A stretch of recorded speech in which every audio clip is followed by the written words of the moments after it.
What is up everyone, Jeran here, hoping you're safe and great. For this video, i-discuss natin kung ano ang box stock category sa Tamiya, ano yung mga rules and regulations, at kung paano ba pipili ng best kit para sa box stock category. So, let's go! Alright, so first and foremost, i-discuss muna natin kung ano yung mga rules and regulations pagdating sa box stock category dito sa Pilipinas. Okay? Ang reference na gagamitin natin ngayon ay yung sa Lids Hobby na Rules and Regulation or Racing Guides ng box stock. Papakita ko siya dito sa screen habang dinidiscuss natin siya isa-isa. Para sa Rules and Regulations ng box stock, meron ka lang siyam na kailangang tandaan. So first, your entry must be a complete build of a single Mini 4WD kit only. You cannot mix and match any part with other kits. Ang ibig sabihin lang nito, ang pwede mo lang gamitin ay kung ano yung nasa kit na binili mo at isa lang. Okay? So, singular. Bawal mong paghaluin yung mga parts na nandito. Tapos, ihahalo mo dito sa parts nito kasi mas gusto mo yung kulay, mas gusto mo yung combination. So, bawal yon sa box stock. So, isa lang. Bili ka lang na isang kit na gagamitin mo at yun lang yung pwede mong gamitin. Pati yung mga parts na nasa loob. Number 2. Only Tamiya stock motors are allowed. So, kung ano lang yung stock motor na nasa loob ng kit na nabili mo, yun yung mga kagaya nito. Ito yung mga white bell motors na tinatawag. So, ito yung mga stock motors. So, currently, usually, ang mga motors na naka-include ay yung Mabuchi motors or gawa ng Mabuchi motor. So, depende naman din siya kung anong kit yung nabili mo. So, basta, white bell motors or stock motors, yun lang yung pwedeng gamitin sa box stock category. Number 3. Starter kits are not allowed to be used under any circumstances. Ano ibig sabihin nun? Yung mga starter kits ay yung mga kagaya nito. Starter kits ay yung may mga kasama ng tune-up parts doon sa box. Okay, baka kasi sabihin ng iba, box stock. So, ito, box stock naman to. Lahat ng nasa box. Hindi po pwede ang starter kit.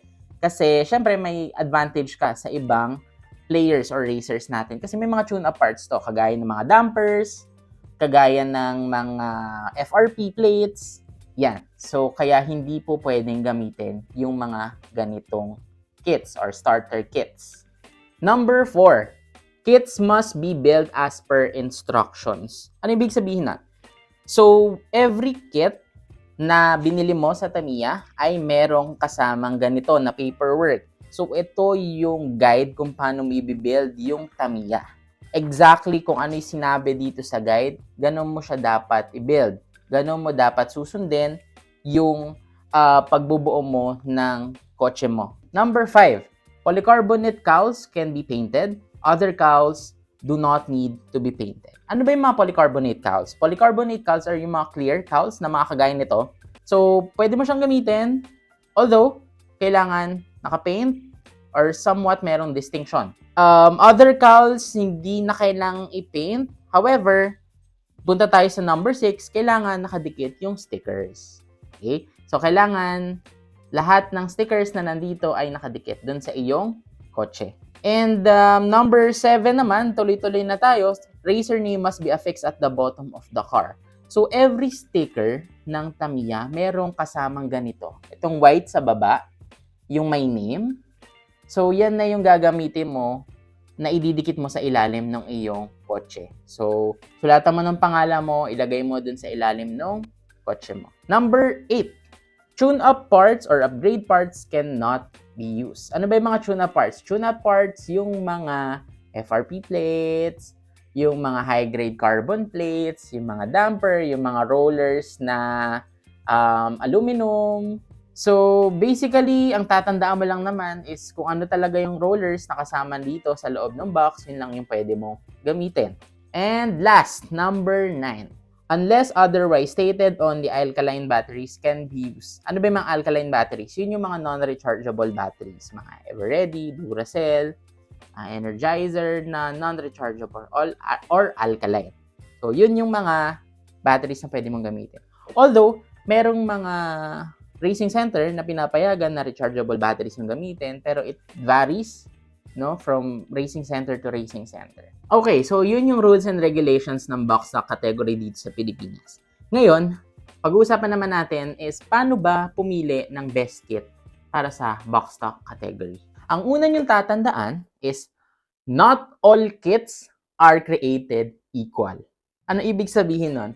Per kit, meron siyang iba't ibang configuration. Pagdating sa gear ratio, pagdating sa gulong, qualities or basic attributes ng chassis, may pagkakaiba talaga. At syempre, merong mga may advantage talaga pagdating sa box stock category. So kung casual racer ka lang naman, gusto mo lang laruin, gusto mo lang magsimula nung racing dito sa Tamiya, so any kit will do, no? Kahit anong kit, depende kung anong trip mong design, no? Kung gusto mo mga ganitong design, at mga iba pa, ikaw bahala.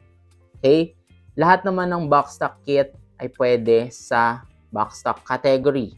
Yung mga na-discuss natin kanina. So, ikaw na bahala doon.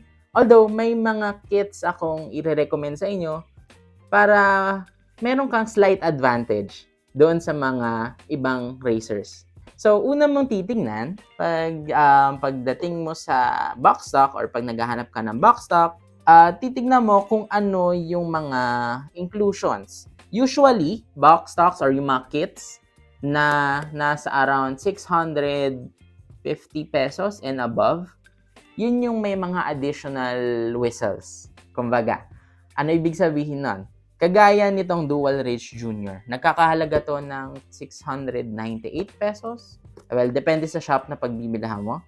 Pero itong Dual Rage Junior kasi, meron na siyang automatic included na super hard tires. So, advantage na yun sa mga competitors nyo. Bakit? For example, yung track is madaming talunan. Ang super hard tires kasi, pag tumalon siya at bumagsak siya sa racetrack, hindi siya masyadong nagbabounce. In comparison sa mga slick tires o yung ibang klaseng tires, pag lumapag siya, tumatalbog pa siya. So, merong kang tsansa na mag-off track, no? Pag hindi super hard yung tires mo. So, yung isa sa mga titignan nyo pag bumibili kayo. Isa pa, ano yung gear ratio? Okay? So, bawat kit or bawat box ng Tamiya, bawat style, meron siyang tinatawag na gear ratio. Okay? Yung gear ratio, usually nakalagay siya sa mga box na talaga. Or kung hindi, hanapin mo lang yung product doon sa online, tapos mahanap mo yung gear ratio. Okay? So, meron kasing iba't ibang advantages pagdating sa gear ratio. For example, for rear motors, merong mga 351. Makikita mo yun dito, 351, 371, 4x1. Yun yung mga gear ratio. Ang masasuggest ko pag bibili ka ng box stock, kung gusto mo mag-competitive race, hanapin mo yung mga naka 351 ratio or mga 371. Bakit? Yun yung mga high speed. Okay? Hindi ko na masyadong idedetalyado kasi hahaba tong video na to, pero yun yung mga hanapin mong kit kung gusto mong mag-competitive box stock racing. Kasi mas mabilis yun. Okay? Sa box stock kasi, mas mabilis, mas okay. Kasi bibihira naman yung umeembang or yung mga nagpa-fly off track sa box stock kasi nga naka-stock motors lang kayo. Okay, stock motors hindi siya ganoon kabilis. Okay? Natural lang yung takbo niya, well, unless i-break in mo yung motor, pero that's another story for another video. Unless ganoon yung mangyari, hindi magpa-fly off track yung mga box stock or yung mga stock motors. Yan. Kasi hindi naman siya ganoon kabilis. Okay? So, ang magiging advantage mo lang is yung sa gear ratio. Okay? So, mas mabilis yung gear ratio, mas high speed yung gear ratio mo, mas meron kang advantage. And lastly, na masasuggest ko is titignan mo yung iyong chassis. Merong mga chassis na may advantage talaga pagdating sa box stock. So, ang pinaka nakikita kong titignan nyo pagdating sa box stock, pag bibili kayo ng box stock, titignan nyo yung attributes niya. Okay, makikita nyo yun sa online. So, ilalagay ko yung link sa baba ng mga chassis, no? Or ano yung mga attributes ng chassis para madali nyo makita. Pero para sa akin, pag titignan nyo yun, ang hahanapin nyo lagi is yung may mga high acceleration o yung mga high speed. Yung mga nasa 5 yung rating pagdating sa speed or sa acceleration. Again, kailangan mo mas mabilis sa box stock. Isa pa, merong mga chassis na mas magagaan compared sa iba. For example, yung mga VS or VZ chassis, mga Super 1 or Super 2, medyo mas magagaan siya compared sa ibang kits or ibang chassis sa box stock category. Kasi hindi ganun kadami attachments niya, no? At the same time, okay din siya pagdating sa cornering. Depende dun sa makukuha mong kit.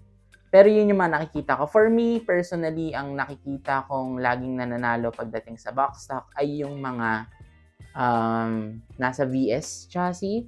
Medyo kasi siya nasa balance siya ng speed at cornering.